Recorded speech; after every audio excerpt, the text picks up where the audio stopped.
The Bentley purred to a stop outside the city's most elite school, but inside, the car sat a boy who hadn't laughed since his mother died.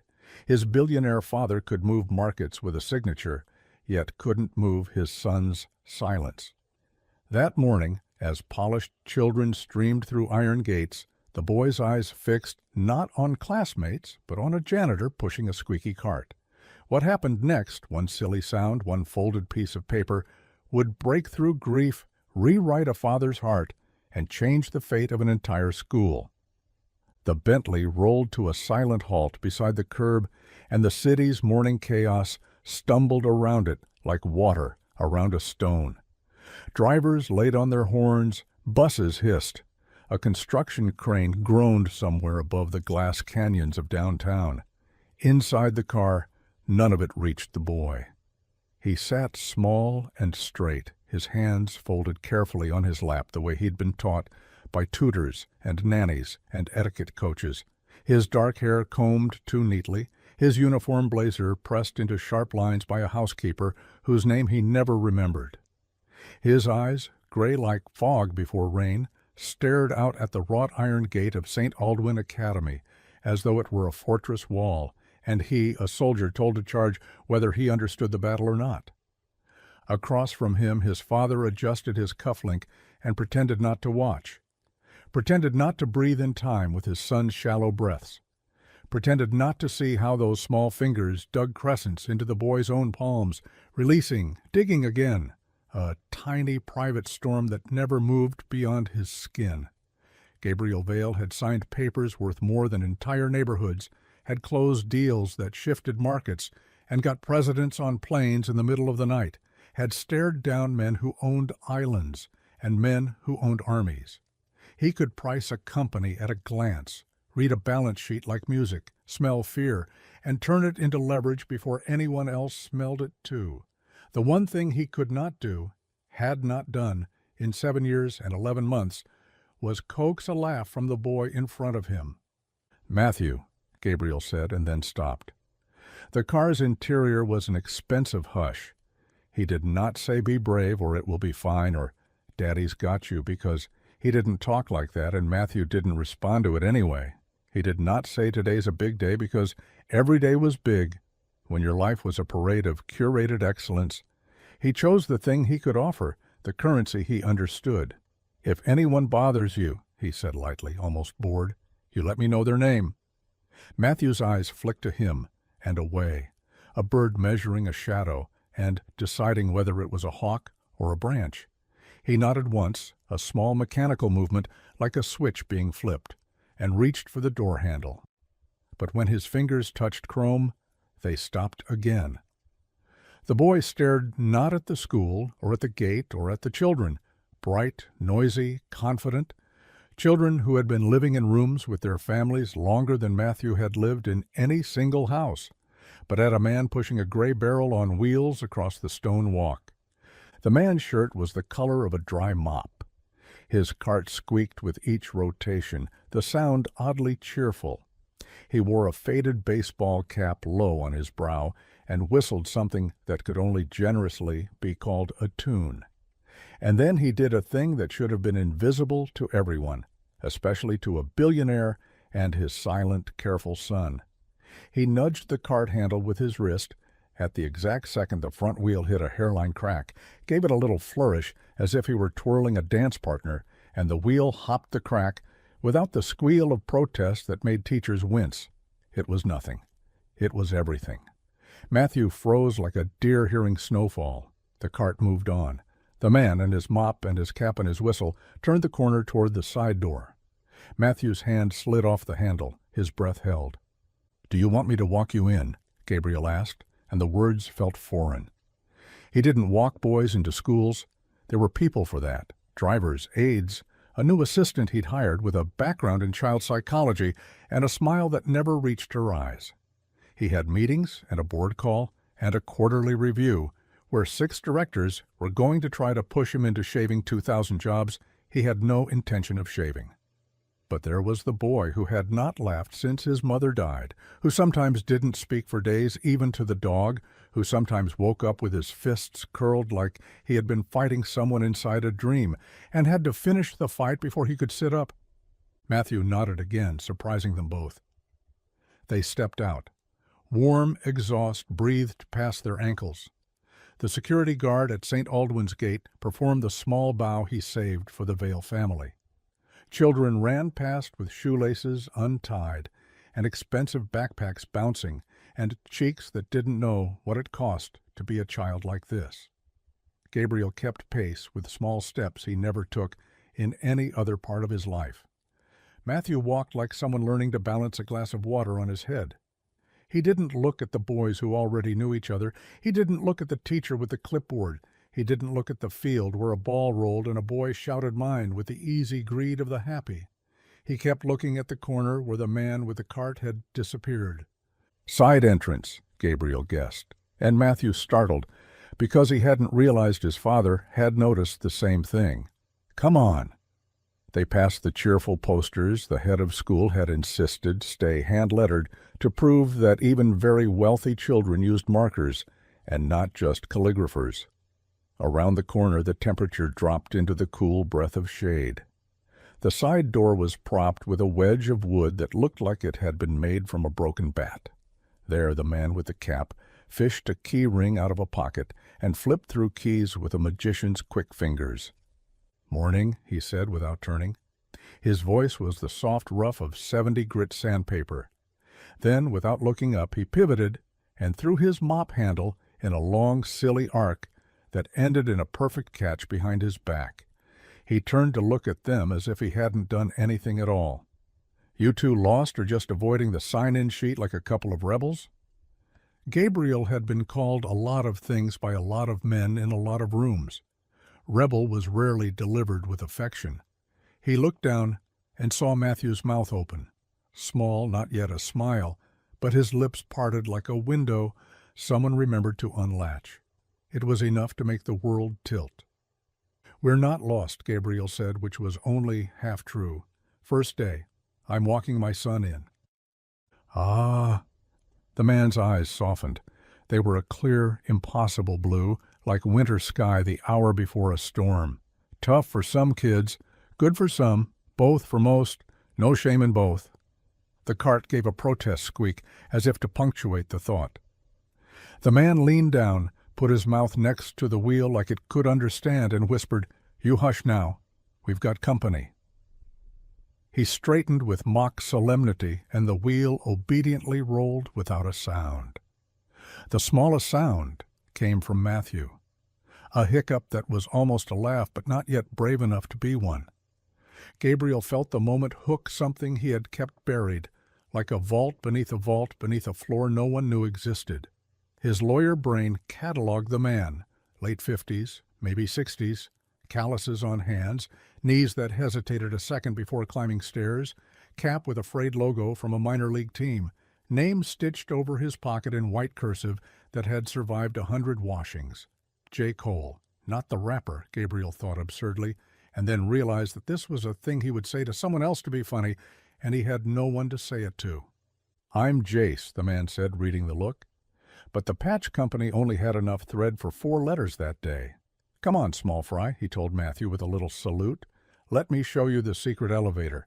"There's no elevator," Gabriel started, but Jace had already nudged the door with his hip, and the building breathed out the cool smell of old varnish. "Not a real one, the make-believe one, best kind. You don't have to wait for those," Jace said.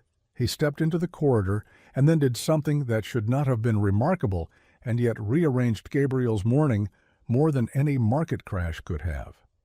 He stood in the exact center of the hallway, cleared his throat theatrically, and said to the empty air, "Penthouse, please," then rocked on his heels and went still, letting his cart roll forward exactly 3 feet. Then he said very quietly, "Ding," and took a step. He did it again. Ding! He didn't look back to see if they were coming. He didn't perform for his audience. He performed for the invisible elevator doors he seemed to take as seriously as mergers and acquisitions contracts. Ding! Matthew took a step. then another. He walked in time with the dings, his shoulders loosening fraction by fraction, the way ropes loosen on a ship when someone smart understands wind. Gabriel followed as if the floor might crack if he moved too fast. They passed display cases full of trophies with engraved plates and photographs of children with perfect teeth. They passed a door labeled Music, from which a piano scale rose and fell like careful breathing. They passed a bulletin board on which someone had drawn a cartoon squid wearing a graduation cap, and Matthew glanced at it with a small curiosity that was less than a glance and more than nothing at all. "Ding," Jay said, and Matthew's lips twitched. At the base of the stairs, the janitor stopped. He put both hands on his hips and looked up like a general studying a mountain. He said. "Top floor. That's a lot of ding." He looked down at the cart and tisked. "You're not coming. Elevators don't do stairs." He wedged the cart to the side where it wouldn't tumble, and then lowered his voice as if confiding something that could ruin his reputation. "You know what I do when the elevator won't go where I need? I make it jealous." Matthew blinked. Jace put the toe of his boot on the first step and said, in a conspiratorial stage whisper, "Ting." He climbed one step. "Ting." Another. His face stayed serious, almost solemn. On the fourth step, his boot slipped exaggeratedly, and he windmilled his arms with circus flair, regained his balance at the last possible second, and landed in a soft, relieved, "Woof! Thought we were going to the basement." He didn't look back. He didn't check to see if he had earned it. He only said the next ding for the next step. The sound that came from Matthew wasn't huge. It didn't echo. It didn't call birds out of trees. It didn't even last long. But it was round, it had shape and surprise, and at the end of it the boy's mouth stayed open, and his teeth showed. The laugh belonged to a child who had learned to keep his joys silent so they could not be taken away, who'd learned without being taught that joy alerts enemies. It was the laugh of a small animal finally finding a place where no one was hunting it. Gabriel stopped dead. Something old and bitter inside him spasmed, and then let go so fast he had to put a hand on the banister. Jace heard it. Maybe he had been listening for it his whole life. He didn't turn all the way around. He didn't make it a spectacle. He just tilted his head like a dog hearing thunder. The corner of his mouth lifted. He said the next ding, softer, and Matthew beat him to the one after, the tiniest whisper ding that made the old man chuckle so deep in his chest the sound seemed to warm the wood. They climbed the rest of the stairs in a duet of dings so precise it was almost a metronome. On the second-floor landing, Jace paused and leaned against the wall, out of breath in a way that was half performance and half real. He took off his cap, wiped his forehead with the back of his hand, and then, as if the thought just arrived, said, "You know any elevator jokes?" Matthew looked at him the way desert looks at rain, hungry and unbelieving. Very slowly he shook his head. "Good," Jay said. "Most of them are below us." He waited. It was a dad joke. It was a janitor's joke. It was a joke so gentle it barely counted. Matthew laughed again, a quick silver flicker like sun across a window. Gabriel felt it like a bell in his bones, and for a moment he was not the man who had bought satellite companies and turned a failing airline into an international freight empire. He was a kid from a front porch in New Jersey, hearing his mother's laugh one last time before she got sick. He had not realized that laughter had temperature. He had not realized that his son's was warm. They reached room 3A. A teacher with careful shoulders and a cardigan the color of mint tea stood in the doorway. She looked at the billionaire and the boy and the janitor in their odd procession and smiled like she had been waiting for this exact scene to arrive all her life. "Welcome, Mr. Vale. Matthew, I'm Miss Ferris. We're so happy you're here." She said it like she meant here in this room and not here in the school for the name on a building. She did not glance over Gabriel's shoulder to see if cameras followed. She did not pick up her clipboard to hide her hands shaking. She crouched so her eyes were level with the boy's and said, "Your desk is the one with the little silver robot sticker." She had chosen the robot because 2 days ago, When they'd toured, Matthew had not looked at anything except the way the light bounced off the lunchroom's steel counters. Miss Ferris noticed things. Jace tapped his cap and started to back away. Matthew's hand shot out and caught a thread on the man's sleeve, careful not to grab skin. He didn't speak. He lifted his chin, a little soldier, as if giving permission to be asked. Jace nodded like he'd been given a medal and said, "I'll be around. If you need me, listen for the ding." He stepped away, and his cart, sensing its conductor near, squeaked an eager, not quite quiet wheel solo that would be annoying in any life that didn't need it so badly. "Thank you," Gabriel said. The words were heavier than the work they described. The man shrugged. "Everybody's got a first day," he said. "Most of us never stop having them. The trick is finding someone who knows where the buttons are." "Do you?" Gabriel asked and didn't know how to finish. "Do you do birthday parties? Do you have grandchildren? Do you hire out your heart?" "Name's Jace Cole," he said, saving him. "Been here longer than the paint and the pipes. Some days I fix the pipes. Some days I fix the paint. Some days I get lucky and fix something else." He tipped the brim of his cap to Matthew again. "Have a good climb, small fry." Then he was gone. The board call started without him. His assistant texted 3 neutral sentences that carried a freight train of panic beneath them.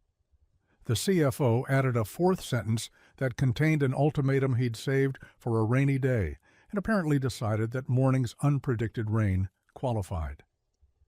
Gabriel watched his son sit down at his new desk, lift a pencil like it might break if he breathed too hard, study the robot sticker as if it had secrets. Miss Ferris said something too soft to hear. Matthew nodded. He did not look back. He usually did. With each new tutor, each new class, his face a careful blank against the leaving that had been built into his life like a staircase with a missing step. Today he looked at the robot sticker and did not look back. When he smiled, a ghost, an impression, Gabriel understood what wealth couldn't buy and what it had cost him not to realize it sooner. He texted the CFO, "Proceed with the parts of the plan we agreed on, not the headcount reduction." The phone lit up with 3 names and 1 warning. He turned it face down on the bench outside 3A and sat there until his legs forgot they belonged to an empire. By noon, he had missed the board call, told 2 journalists nothing in a charming way that sounded like something, rescheduled a lunch with a senator, and approved a philanthropic pledge he hadn't read when he had signed it last week. He found the janitor in the gym, kneeling on the floor with a putty knife, coaxing a patch of tape residue off the varnish as if it were a sticker on a child's arm. The gym smelled like old sweat and lemon cleaner. Sun threw squares of light onto the floor and made dust float like celebratory confetti. "Mr. Vale," Jay said without looking up, "you get lost again?" "I owe you," Gabriel began, and the man put his hand up without looking. "Nope." "I don't like owing people." "Everybody owes somebody," Jay said. "Mostly we owe people who never send a bill." He scraped. The sound was abrasive and satisfying. "You owe that kid everything, but you already knew that." "I tried," Gabriel said before he could stop himself. He had not intended confession. He hadn't confessed to anyone since the day a doctor with folded hands had told him the word irreversible, and his marriage had become a museum exhibit you weren't allowed to touch. He doesn't talk to me much?" "That's okay," Jay said. "You don't talk to you much either." Gabriel laughed, huffing, the sound of air leaving a punctured ego. "Do you always insult the parents?" "Only the ones who can afford it," Jay said. He looked up then, eyes kind. "I'm not insulting you. You're a man who learned to survive in rooms where people measured you by what you could take from them. You got good at taking. Congratulations. That skill's worth what it's worth. But that boy's never going to be a room you can take from. He's a room you get invited into when you're quiet, and don't move fast and don't try to hang art on the walls before you ask where the windows are." Gabriel inhaled the lemon cleaner like a tonic. "How do I do that?" "Practice."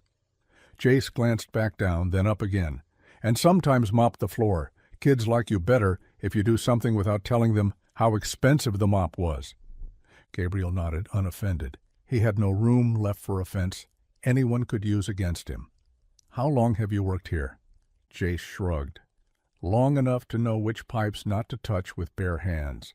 Long enough to miss kids who come back taller and pretend they remember me when they don't." He smiled to show he didn't mind. "Long enough for the teachers to tell me I'm part of the family when they need me to climb the ladder they're scared of." "You have kids?" Gabriel asked, and felt the rudeness as soon as it left his mouth. Jace didn't flinch. "Had one," he said. The word had felt like a small door closing gently. "She used to come in the summer and help me make this place look new. Wanted to be an engineer. Built a bridge out of popsicle sticks in middle school that could hold a bowling ball. I still don't know how she did it. She died 8 years back. Car came out of nowhere. She laughed like thunder when the storm's far away." He didn't look away to spare the other man discomfort. He held Gabriel's gaze without making it a duel. "Life breaks. Then you find the parts that still work and keep them working. If you're lucky, sometimes they'll work for somebody else, too." "I'm sorry," Gabriel said, "because sometimes sorry is a rope you can throw across a chasm, even if you can't cross it." "Me too," Jay said. "You do what you can. You keep the floors so clean kids can fall down and get up without blood. You make sure the dings take them up instead of down." He nodded at the doorway. "Go sit in the hall and listen to your boy breathe. That'll teach you more than a boardroom could on its best day." So Gabriel did. He sat on the bench while the afternoon took its big exhale and the world calmed around the building with the robot stickers and the careful teachers. He answered 3 more emails and ignored 5 he should have answered. At 2:13 p.m., he heard the soft slosh of water in a bucket, the squeak of a wheel that no amount of whispering could fix, and a muffled ding that could only have come from a throat trying laughter on, like a sweater it had outgrown and wasn't sure would still fit. He closed his eyes the way you do in church. The week bent itself around the new gravity without telling anyone it was doing so. Gabriel started coming to school in the mornings and in the afternoons, his calendar rearranging around a first-grade schedule that had nothing to do with his calendar and everything to do with his life. He learned the names of the girls who always played dragons at recess, and the boy who always lost his gloves, and the teacher who wore shoes that squeaked, and the other teacher who balanced 3 coffees at once like a trick he could take to Vegas. He learned that Miss Ferris had a look she used to stop chaos that was more effective than any shareholder vote. He learned that the security guard had a granddaughter with a laugh that sounded like marbles rolling in a jar. He learned that the janitor had keys that opened more than doors. The ding game evolved. It became a language. Jace sometimes did it for other kids without making it about Matthew. He did it for teachers on bad days. He did it in the elevator that serviced the auditorium because the real ding there was too sharp, and his was better. Matthew learned to ding back with perfect cadence, then with syncopation that made the man grin. One afternoon, when the hallway was empty and the light through the windows turned the floor into a river of gold, Matthew stepped in front of the cart, put both hands on the handle, and whispered the first 3 real words he had said to anyone at school. "Penthouse, please, sir." Jace went still. When he said the ding, he said it like a prayer. It should have been private. Things that change you almost always should be. But the head of school walked by at that exact second. She stopped, one hand on her chest, as if something inside had physically moved. She looked at Gabriel the way people look at paintings that change how they see light. Her mouth trembled, and then she said, "We've been in meetings about expanding services for years." She didn't say about this boy, or families like yours, or money fixes everything. She said we and services and years like a confession. We didn't know how to start. We said we needed a plan. She looked at Jace. Apparently, we needed a janitor. "Keep that out of the brochure," Jace muttered, but his eyes shone. He looked at Gabriel. "If I'm going to be useful, I need the stairs resurfaced. They're slick. Been asking for a year. Kids don't need to fall while they're going up."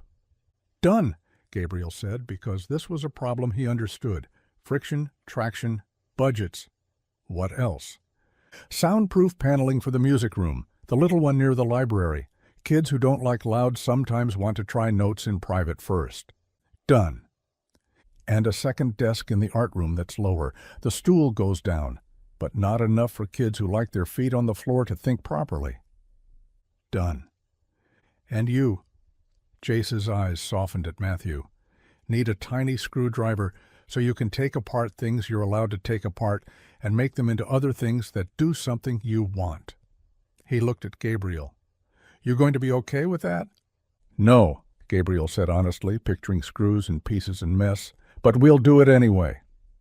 By the time the leaves outside St. Aldwyn turned the color of brass and lit the trees like candles, the school had a sensory path painted on the hallway floor, a quiet room with pale blue walls, a brand-new elevator that actually dings too sharply, so that Jace's softer ding became the preferred one when anxiety climbed, and a fund for small requests that a teacher could fill out on a sticky note and put in a box in the office. Need 12 slanted clipboards for kids who prefer to write at an angle? Need a weighted lap pad? Need 2 pairs of noise-dampening headphones? Need 5 minutes of janitor magic outside room 2C. The teachers started writing the last one half as a joke, and half because it worked. A rumor began that if Jace leaned down and whispered to a stubborn wheel, it would obey him. Another rumor started that he could call back a kid who had wandered away inside his own head, not by shouting, but by saying the exact wrong pun at the exact right moment. The rumors were mostly true.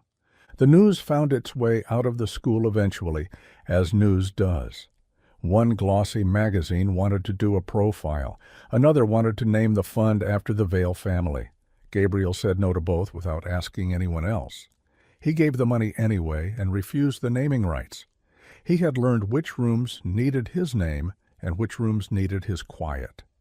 He did not tell the board that the reason he had renegotiated 3 contracts in favor of long-term growth instead of the short-term god of quarterly earnings had less to do with strategy and more to do with a boy who finally laughed. He did not tell the CFO that the most effective investment he had ever made was a tiny screwdriver that kept disappearing and reappearing with small changes.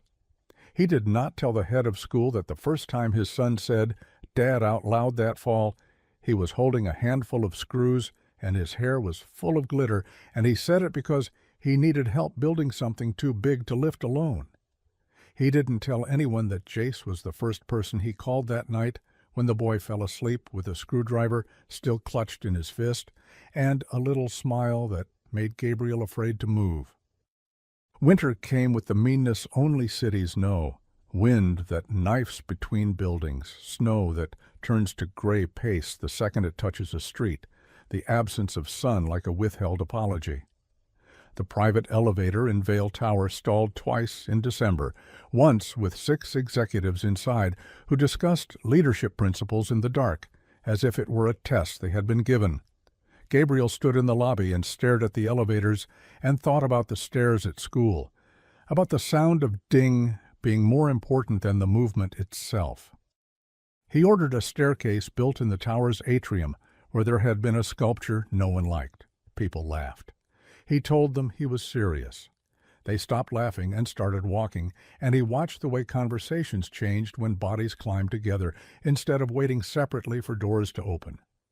Then came the morning the pipes burst.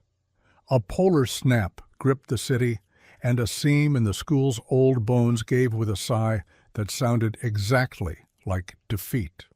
Water spilled from a ceiling in the second-floor corridor like a thin waterfall, graceful for 2 seconds before it became flooding.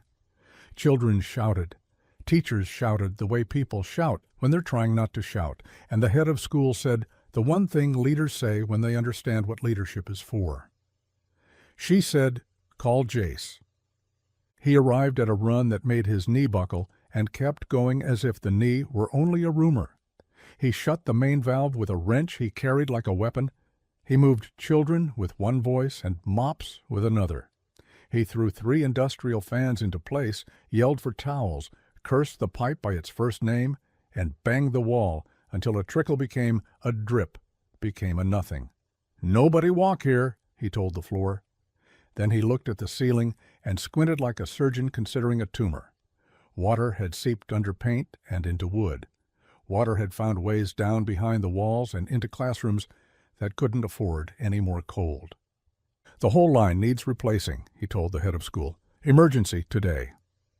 "That's not in the budget," she said reflexively, because budgets are just polite ways of naming fear. "I know a guy," Gabriel said. Of course he did. He knew 10. By noon, a plumbing crew in trucks without signage were in the building, moving like a pit crew around a race car. By 2, the pipe was not only repaired but outmatched. By 3, children who had gone home early because school had turned to weather returned to watch a man in a cap stand in a corridor and tap a wrench twice against a wall like blessing. "Hero," someone said to Jace, as if that word could fit on a name patch. He snorted softly and shook his head. "If I'm a hero, we're in trouble." He pointed at Matthew, who stood a careful distance away, holding a small toolbox like a relic. "That one, he's going to do something one day we don't have a word for yet. I'm just making sure the floor's ready when he does." Evening came early that time of year. The building emptied into the cold, and the wet towels went to the basement, and the corridor with new pipes smelled like metal and lemons and relief. Gabriel found Jace alone in the quiet and handed him a thermos of coffee and a folded envelope. "Don't," Jace said before he opened it. "Do," Gabriel said. Jace opened it. Inside was an offer printed on Vale Group letterhead with numbers that could lift a city block. "Director of Facilities," it said. "Compensation that gave you dignity without making you count something you'd rather leave uncounted. A line about a team. A line about a budget big enough to prevent rather than repair. A line about the part of a job description no one ever writes down. Keep the building honest." "No," Jace said, almost tenderly. "I belong here." "You belong anywhere," Gabriel said, and meant it. "Maybe," Jace said, "but belonging isn't always about the size of the room. Sometimes it's about the sound it makes when you walk in. Here the dings know my name." He tipped the thermos. "You give this to someone who needs it more. Pay the art teacher with it. Buy the kids socks that don't itch. Fix whatever you can before it breaks." "It's too much," Gabriel said softly, not meaning the money. "It's exactly enough," Jace said. "You're learning." "Teach me," Gabriel said, and didn't care how it sounded. Jace grinned. "I have been." He looked at the envelope again and slid it back into Gabriel's pocket with 2 fingers so deft they might once have stolen apples and gotten away with it. "You want to pay me? Keep showing up. Don't make the kid pay the bill for your fear. Let him be weird out loud in rooms that have your name on the door. Make your meetings shorter and your hallways longer. Measure your days by how many dings you heard. That's my fee." In March, Miss Ferris sent home a worksheet that asked each child to write 5 sentences about a person they admired. Matthew brought it to the kitchen table and lined up 3 pencils in a row. He didn't look at his father for a long time. He looked at the fruit bowl. He looked at the dog. He looked at his hands and straightened the pencils again. Finally, he began to write. Small block letters, careful, as if each letter cost something, and he had to budget for the whole sentence. When he finished, he slid the paper across the table and went to the sink to watch water bead on a spoon. Gabriel read it twice before the words settled where they were supposed to live. "I like the janitor. He makes the elevator go with his mouth. He fixes pipes. He knows where to get wrenches. He tells the stairs what to do. His name is Jace. He is my friend." The last sentence took up the entire line. The I in friend was too tall and bumped the top of the box. Gabriel put the paper down like it might break, like it might cut him when it did. He took a photograph and then didn't send it to anyone. Some things are only for your pocket. 2 days later, the school held an assembly to thank the people who had kept water from becoming reason to close. The head of school stood on the stage and said words that made children clap at the right times and teachers smile and custodial staff look at their shoes.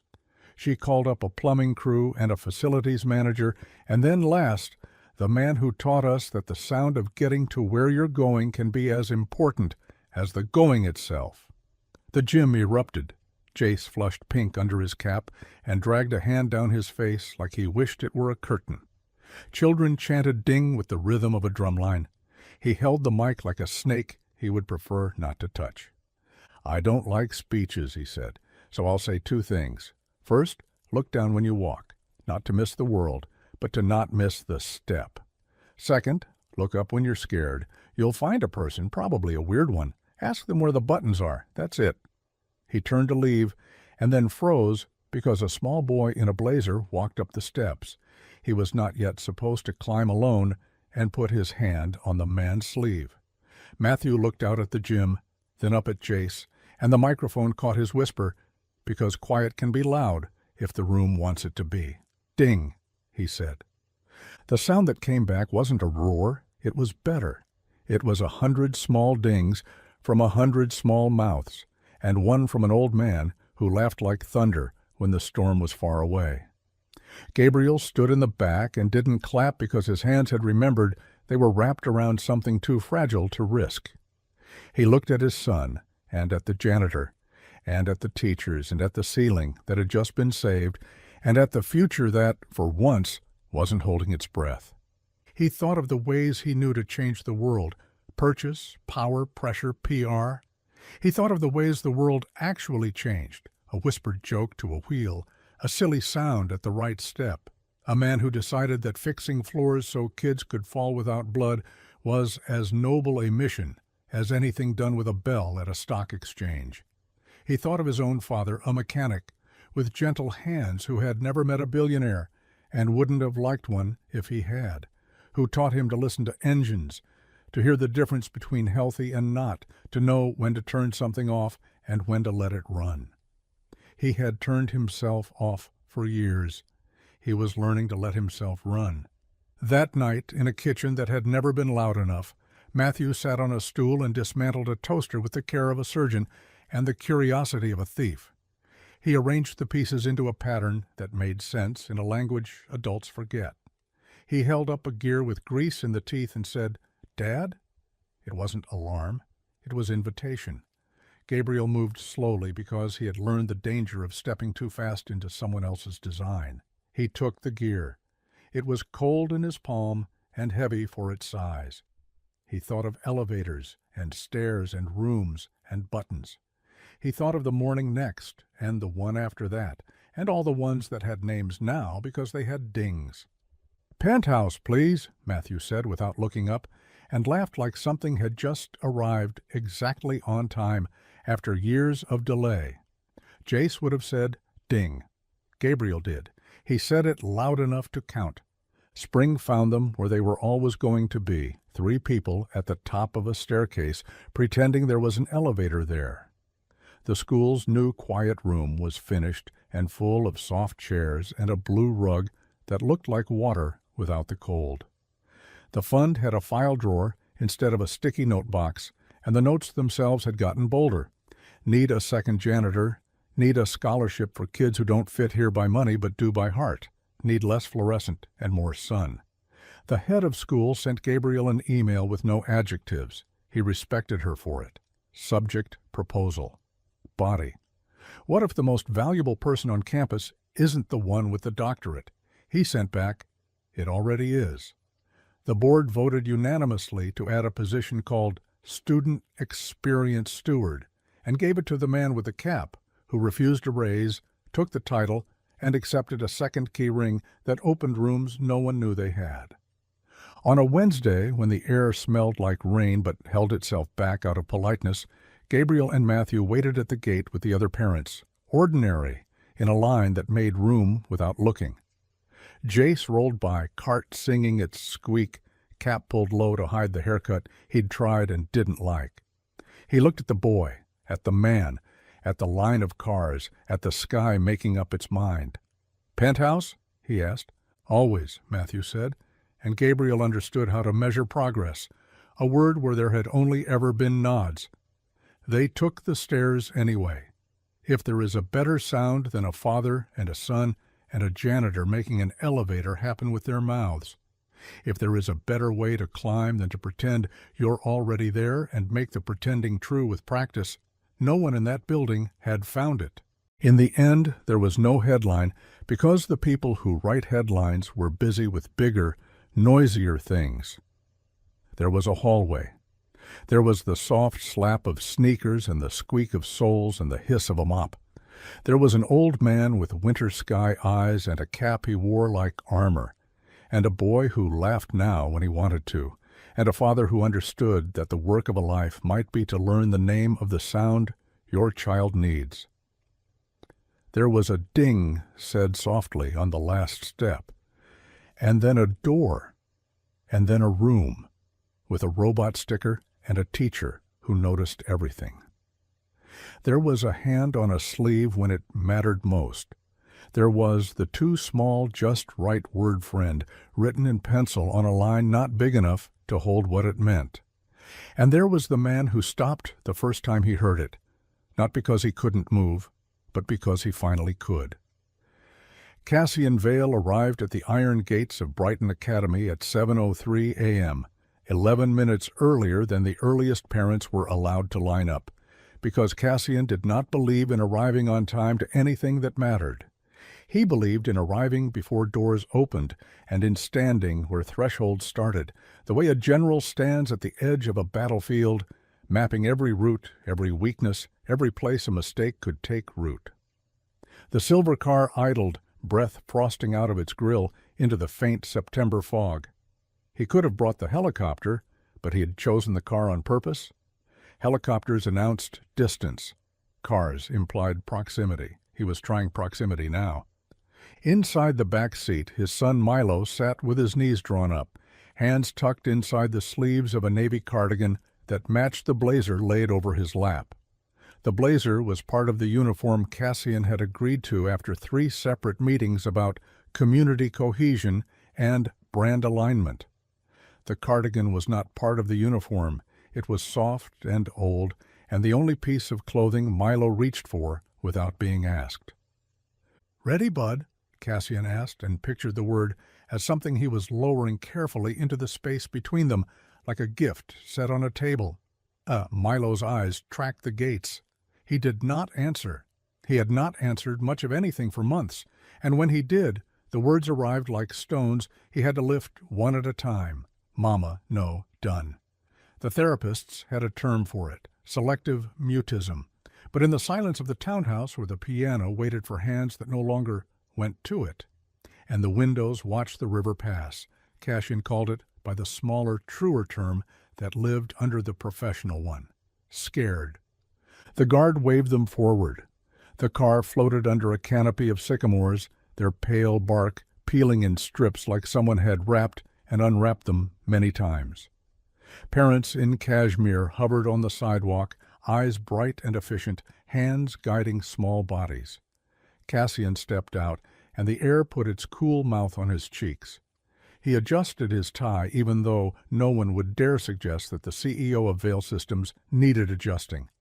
He opened the rear door. Milo stayed still, small hands still tucked where the sleeves hid them. "Hey," Cassian said quietly. "We'll go in. We'll find your class. 5 minutes, and if it's too much, we walk out and go get pancakes. Okay?" Milo's chin moved in the tiniest nod.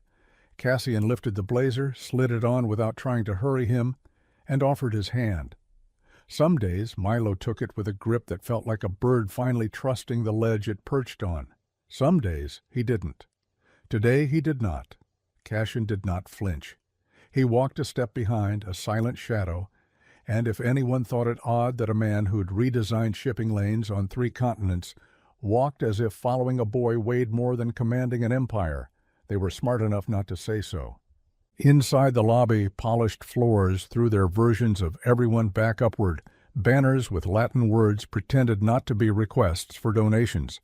On a corkboard, photographs of smiling children from last year's field day had been printed large enough to make you forget how many of them always stepped out of the frame. A woman with the kind of smile that belonged to a person who always knew which fork you should be using approached with a tablet against her chest. "Mr. Vale, we're so glad you could join us for orientation week. I'm Annette, head of parent engagement." The last word lingered like a hook. "Good morning," Cassian said, calm and automatic. He could do this tone in his sleep. In fact, he had many times on red-eye flights when markets were opening in Shanghai, just as he was landing in New York. "This is my son, Milo." He kept his voice low when he said Milo's name, as if speaking the name too loudly might scare it and send it running. Annette crouched, not quite enough to truly meet Milo's gaze, just enough to prove she had seen other parents do it. "Hi, Milo. We're going to have so much fun this year." Milo's eyes brushed her face the way fish brush a dock piling, a touch that came with a built-in decision to stay in deeper water. Annette straightened and pointed down a corridor where a banner read "Lower Primary," the font both friendly and admonishing. "We'll have the head of school join you in the classroom in a few minutes, Mr. Vale. We're all so excited about the possibility of partnering with Vale Systems on our STEM Innovation Lab." There it was, the tip of the spear dressed as a balloon. "Let's find the classroom first," Cassian said, and left his smile on, the way you leave a porch light on in daylight because turning it off would mean walking across the yard. Hallway lights hummed. Doors opened and closed with the soft click of institutional certainty. He found Classroom 1B by following the tiny blue tape arrows the size of crumbs. A teacher with a single braid and shoes that squeaked when she pivoted greeted them with a hand pressed flat to her chest. "You made it. I'm Miss Prieto." "We did," Cassian said. He didn't mention that he'd taken the morning off by breaking the morning in half and moving half of it to last night. He didn't say that his assistant had asked if she should have a driver on standby in case attending to a child got complicated. He'd said no. He'd said, "We're attending to a child, that's the priority." Then he'd said it again after he hung up to the quiet room to make sure the room knew it too. "Kids can hang backpacks there," Miss Prieto said, "and we're doing table activities while parents transition out. Milo, you can pick blocks, puzzles, or drawing." She pointed to 3 tables, all of which were covered in objects designed by committees to be safe and interesting and impossible to swallow. Children drifted toward them in the uneven currents of small social weather. Milo edged toward the drawing table, not because of the markers, but because there was a corner where the wall could sit against his shoulder. A boy with freckles darted in front of him, grabbed the green marker Milo had been reaching for, and grinned without malice. "I got the last green," he crowed. The sentence wasn't about scarcity. It was about proof of being alive. "I am here, and evidence exists."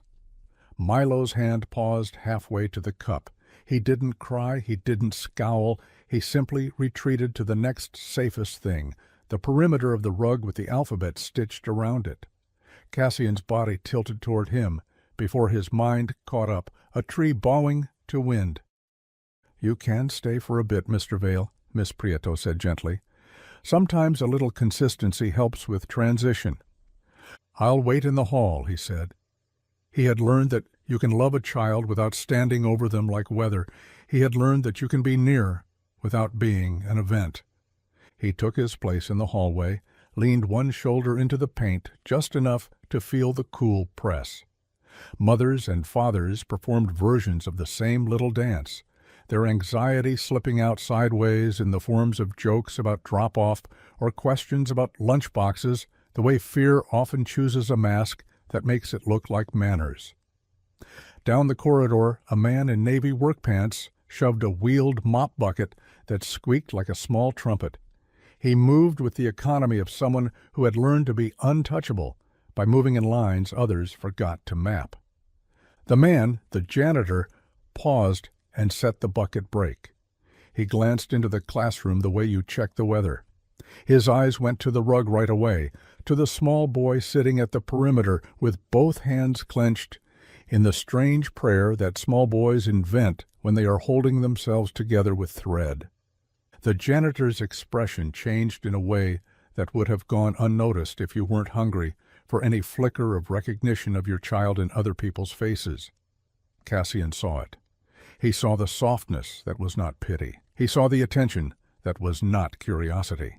He saw the way the man's body went still, as if stillness might make him easier to hear.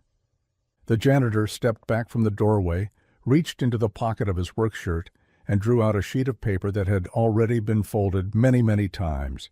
He set the bucket aside, squatted, and the mop handle fell against the cinder block and made a sound like a hollow laugh. The man smiled at the sound and tapped the handle gently, making the laugh again on purpose. His hands, broad and nicked and careful, went to work. The paper reassembled itself into something else. 2 small eyes, a triangular mouth, a squat body. He pulled a blue pen from behind his ear and drew a tiny crown above the thing's head. Then he pressed down on the creature's spine, and it hopped. A paper frog. A frog with a crown that hopped. Cassian watched because he could not watch. The janitor looked up, looking not at Cassian but past him, into the classroom, through the glass panel. He kept his face turned so that only a sliver of his smile was visible. He pressed the frog again. It hopped toward the doorway and stopped as if it knew doors were boundaries. He gently scooted it with one finger until it was half over the threshold, half in the hall. Milo's head tilted, his hands unclasped. His right foot slid forward as if it had been asked a question and answered yes. The janitor lowered his voice to a volume that could slip between the hum of fluorescent lights. "He looks like a guardian," he said conversationally, to no one in particular and to everyone who needed a story. "King of the Quiet Kingdom, our ladyship, the librarian of leaves, rides on his back to visit the stacks where the whispering books are." Miss Prieto glanced up from across the room, smiled appreciatively, then returned to tying a shoelace. No one else seemed to hear the small myth unspooling at the threshold. Milo inched closer. The frog sat there as if aware that some journeys require the world to wait. The janitor pressed its back, and it hopped forward in a ridiculous, exuberant lurch and landed against Milo's shoe. The triangle mouth pointed up like a secret. And then it happened. It happened without warning, without ceremony, without the soft clarinet of therapists' voices, or the scripts of social stories, or the carefully measured ladders of goal progressions. It happened like the sun clearing a building and forgetting to apologize for taking so long. Milo laughed. It was not a big laugh. It was not a television laugh. It was a small, low, surprised sound, the kind of laugh that bubbles up when you did not know your body remembered how. It cracked open in the space between his ribs and the floor, and it was the most alive sound Cassian had heard no, he would not count. He would not put a date on it. If he put a date on it, he would have to admit how long it had been. He froze. The world did not stop. The world kept doing the humble, ordinary things worlds do. Lights hummed. A door farther down clicked. A parent's phone buzzed. Miss Prieto praised someone's amazing rectangle. But inside Cassian, the world stopped. The stopped had temperature. It was cold where the fear lived and warm where the laugh landed. The stopped had weight. It pressed on his throat and floated on his tongue. He had known triumph many times, multiplying a company's valuation by 10, lining up a deal that newspapers called landmark, orchestrating an acquisition that made competitors say his name the way you say a storm's name. He had never known a triumph like this, where the only witness was a man with a mop and a paper frog, and the part of himself that had not been able to breathe right for a year. The laugh was over in half a second. It reverberated through him for a decade. The janitor, careful not to scare the sound away, leaned his head into the classroom just enough to become part of the frame. "Your Majesty," he told the frog gravely, "it is customary to bow to noble houses first." He bowed to Milo's shoe. The frog sat with the patience of paper. Milo's mouth twitched like a rope pulled once and let go. Another breath that knew how to be a laugh tried itself out.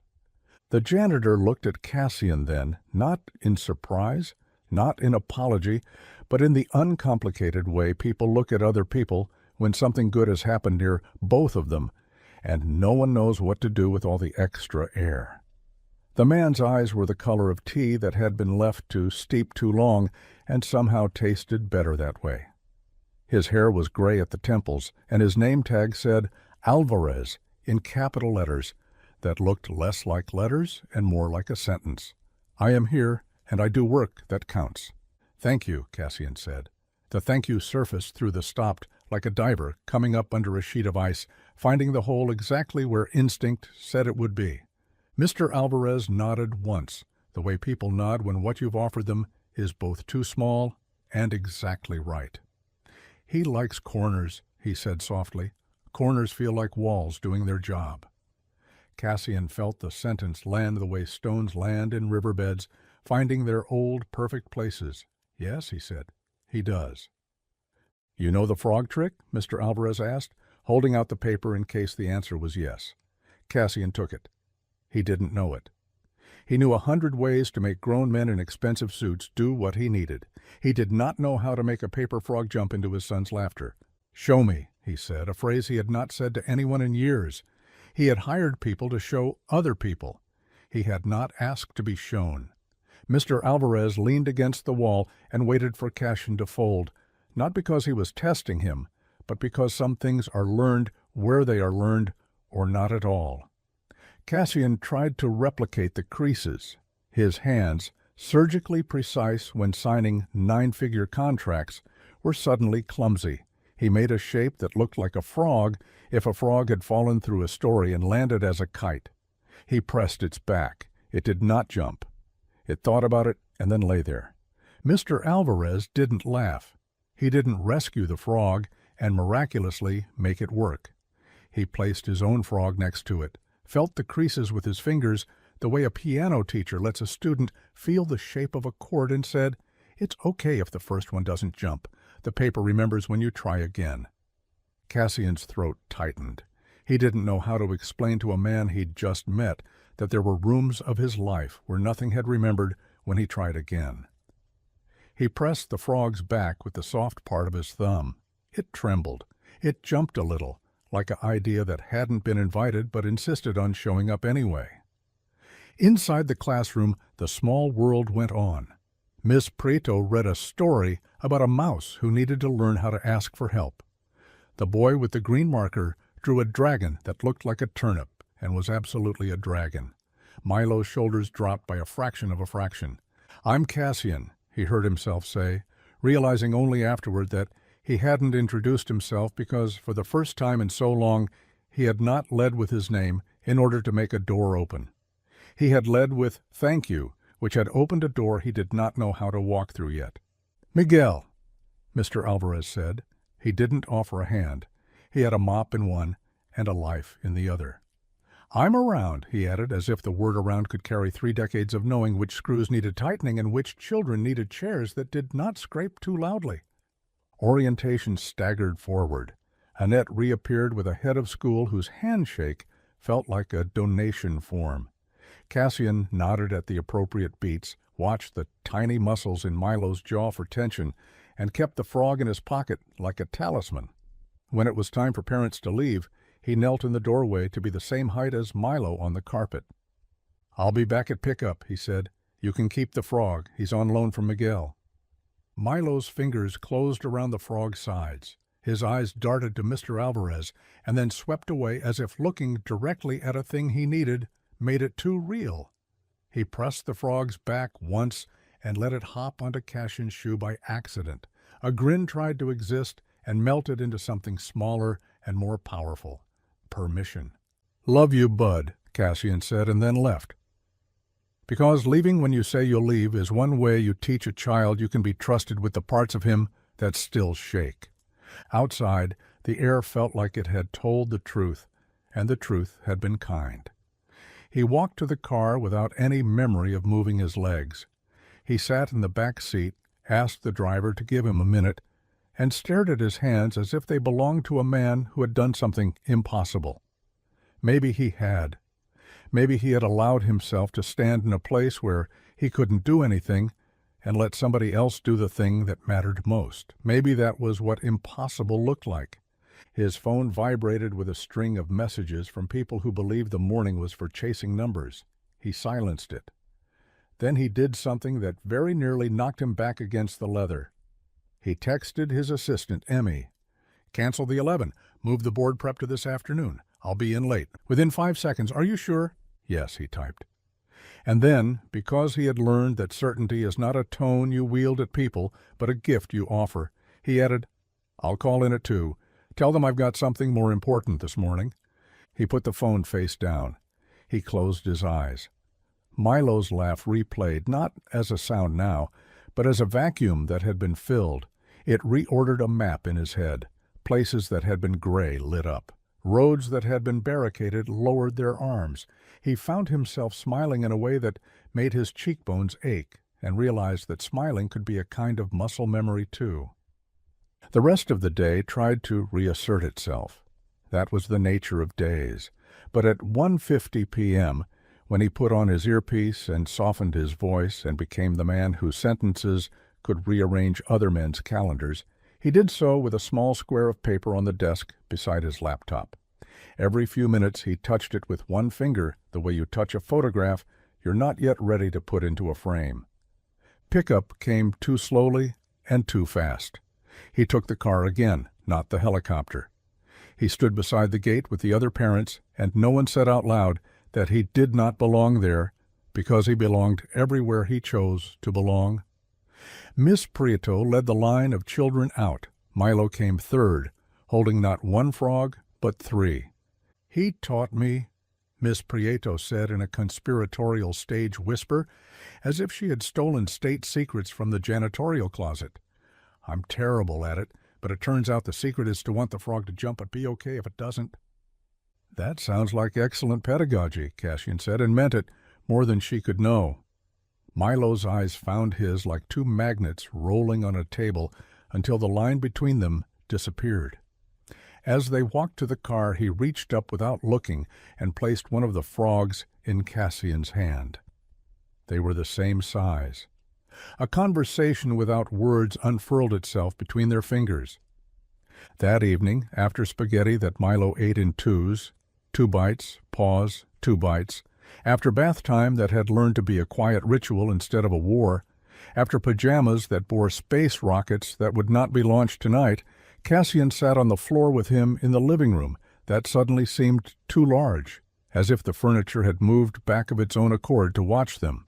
Want to read? He asked. Milo shook his head. He pressed a frog's back.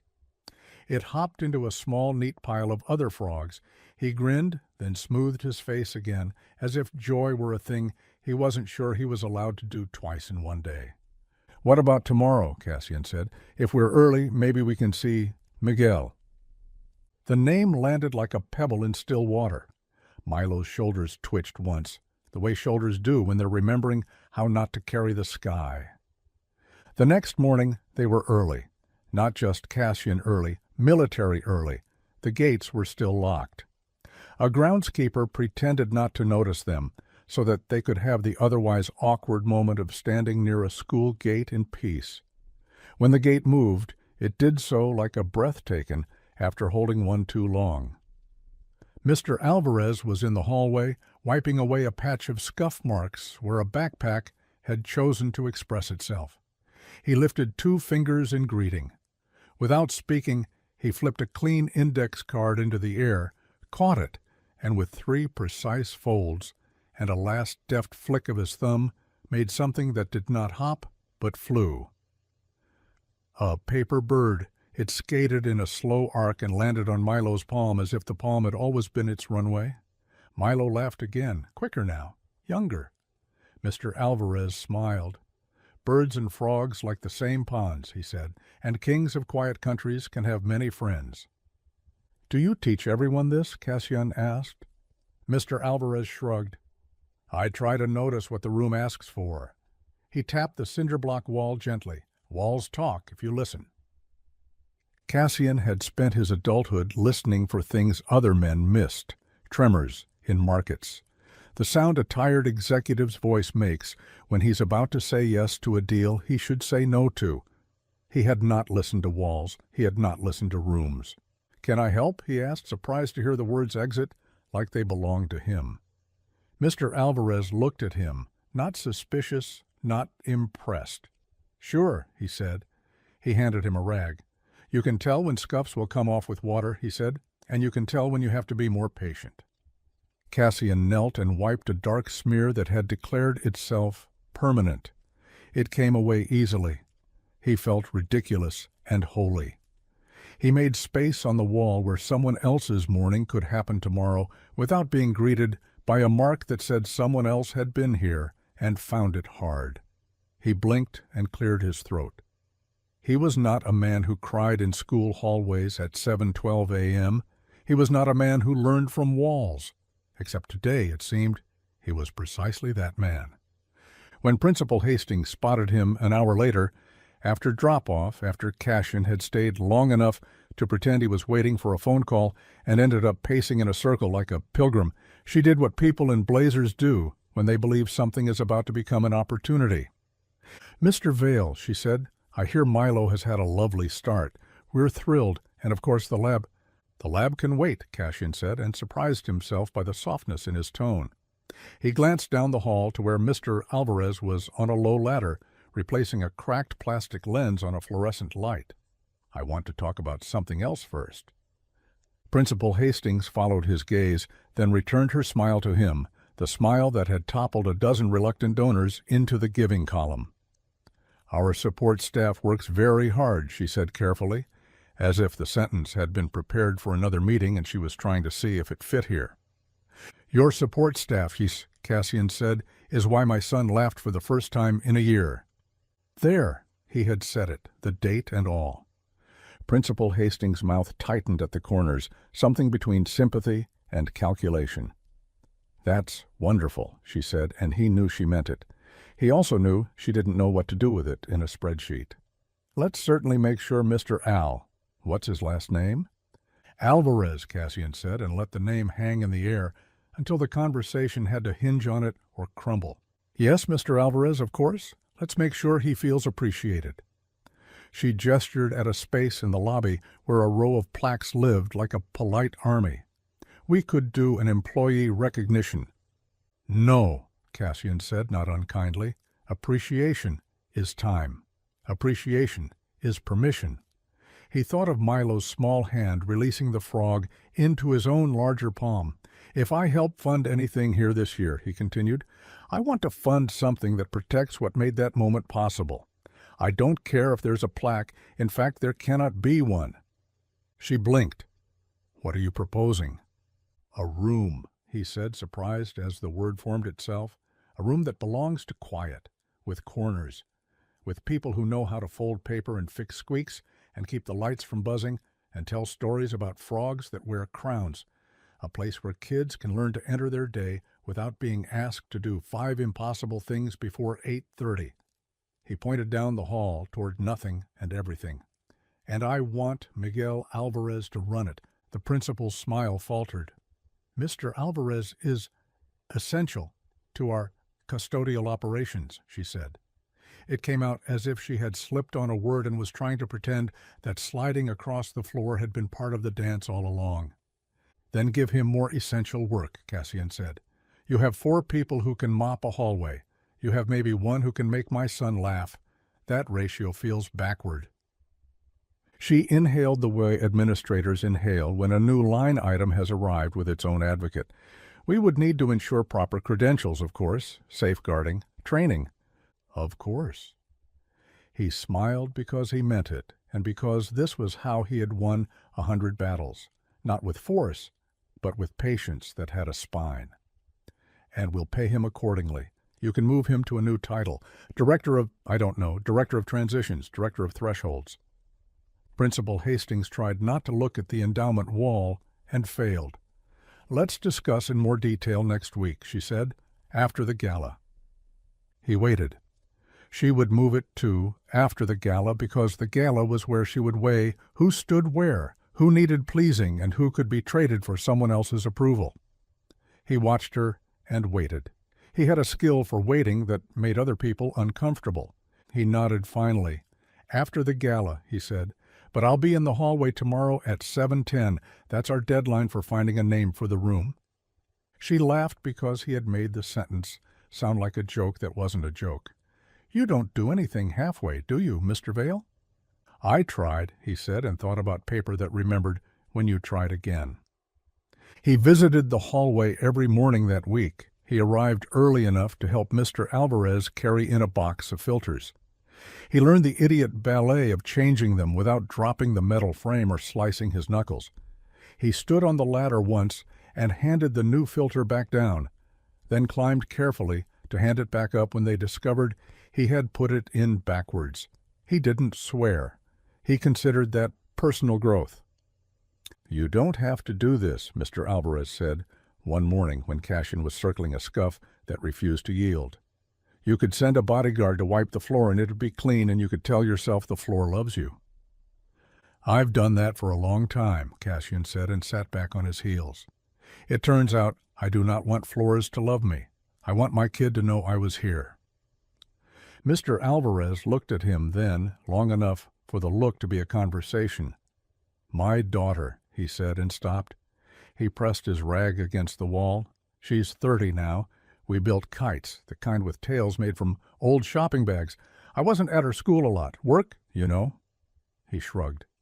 "I made kites until my fingers hurt, though. Sometimes paper remembers for both of you." The gala arrived because time keeps its appointments. The lobby glittered. Lighting made everything look as if it were already a memory. Cassian wore a suit that cost a used car. He stood by the cheese table with donors who had names that lived in the same neighborhoods as his. Principal Hastings gave a speech that contained the word community 14 times and the phrase public-private partnership 3. The STEM Innovation Lab was projected onto a screen in renderings that looked like a spaceship married to a fever dream. Cassian apologized internally to the architect. It was beautiful. It just wasn't what he cared about anymore.